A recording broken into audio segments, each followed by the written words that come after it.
एक छोटे से गांव सूरजपुर में दीपक नाम का लड़का रहता था। एक रात उसे बिल्कुल भी नींद नहीं आ रही थी।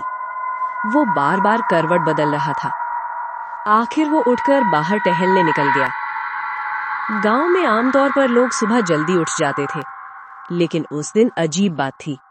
सुबह होने के बाद भी पूरा गांव सो रहा था। चारों तरफ हल्का कोहरा फैला हुआ था। दीपक धीरे धीरे रास्ते पर चल रहा था कि अचानक उसे दूर एक घूंघट वाली औरत दिखाई दी। इतनी सुबह, वो भी अकेली। दीपक थोड़ा पास गया और बोला, बहन जी, आप कौन है? औरत ने धीमी आवाज में कहा, मैं पास के गांव से आई हूँ। मेरी मामी यहाँ रहती हैं। रास्ता भूल गई हूँ।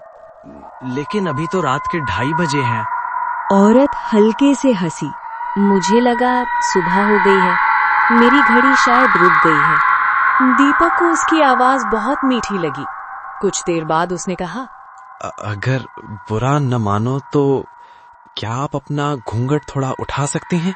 औरत कुछ सेकंड चुप रही, फिर बोली, सच में मेरा चेहरा देखना चाहते हो? दीपक ने हाँ में सिर हिलाया और अचानक उसने घूंघट उठा दिया। दीपक की आंखें डर से फटी रह गईं। उसके सामने कोई सुंदर औरत नहीं थी, बल्कि डरावनी लाल आंखों वाली चुड़ैल खड़ी थी। चुड़ैल जोर से हंसने लगी। जो भी मेरा चेहरा देखता है वो हमेशा के लिए मेरा हो जाता है। दीपक डर के मारे जमीन पर गिर गया। उसकी आंखें चुड़ैल की आंखों से मिल गईं और धीरे धीरे उसका दिमाग उसके वश में हो गया। चुड़ैल मुस्कुराई और कोहरे में गायब हो गई। अगली सुबह दीपक की माँ उसे उठाती है। उठ बेटा, आज हमें लड़की देखने जाना है।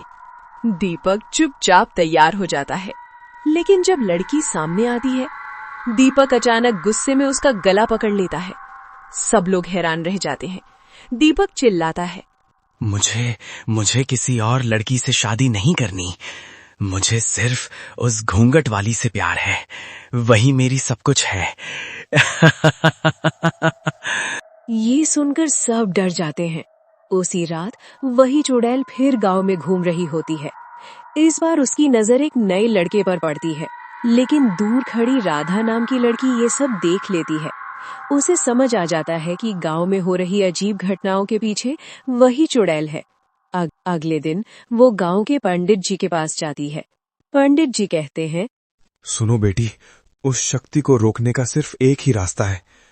अगर उस चुड़ैल के घूंघट का एक टुकड़ा या उसका कपड़ा मिल जाए तो उसकी सारी ताकत हमेशा के लिए खत्म हो सकती है। राधा लड़के का भेष बनाकर रात में निकलती है। कुछ देर बाद उसे वही घूंघट वाली चुड़ैल मिल जाती है। चुड़ैल उससे बात करने लगती है, लेकिन राधा मौका देखकर उसके घूंघट का एक टुकड़ा काट लेती है।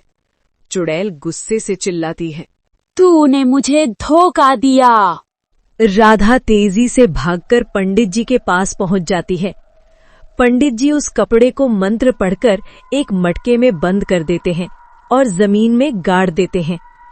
उस दिन के बाद गांव में वो घूंघट वाली चुड़ैल कभी वापस नहीं दिखाई दी।